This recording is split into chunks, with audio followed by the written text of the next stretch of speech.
தினம் சிறகடிக்கும் ஆசை சீரியலில் பார்த்தீங்கன்னா போலீஸ் ஸ்டேஷனில் இருக்கும் சிந்தாமணியை காப்பாற்ற அவருடைய கணவர் வருகிறார்.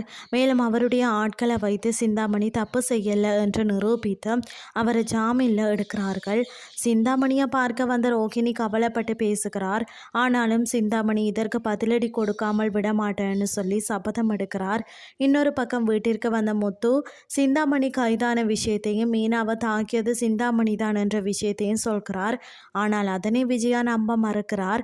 அந்த நேரத்தில் தான் அங்கு சிந்தாமணி வாரார். முத்து தான் அவரை அடித்து மிரட்டி தனக்கு எதிராக சாட்சி சொல்ல வைத்ததாக சொல்கிறார். ஆனாலும் முத்து பணம் இருந்தால் எல்லாம் செய்வீங்க என்று பதிலடி கொடுக்கிறார். மேலும் அங்கு வட்டிக்காரரும் வாரார். மனோஜும் விஜயாவும் செய்த அத்தனை மோசடிகளையும் வீட்டினருக்கு தெரியப்படுத்துகிறார். மொத்தம் 48 லட்சம் வீட்டை அடமானம் வைத்து வாங்கியிருக்கிறார்கள் என்றும் சொன்னதுமே அண்ணாமலை அதிர்ச்சி அடைகிறார். எனினும் நான் கையெழுத்து போடலையே அப்படின்னு சொல்லி அண்ணாமலை சொல்ல ஒரு கட்டத்தில் மனோஜ் தான் அம்மா சொல்லி தான் அந்த கையெழுத்தை போட்டதாக ஒத்துக்கொள்கிறார். இதனால் முத்து, ரவி மற்றும் அண்ணாமலை ஆகியோர் மனோஜை அடித்து வெளுக்கிறார்கள். இதுதான் இன்றைய நாளுக்கான எபிசோட்.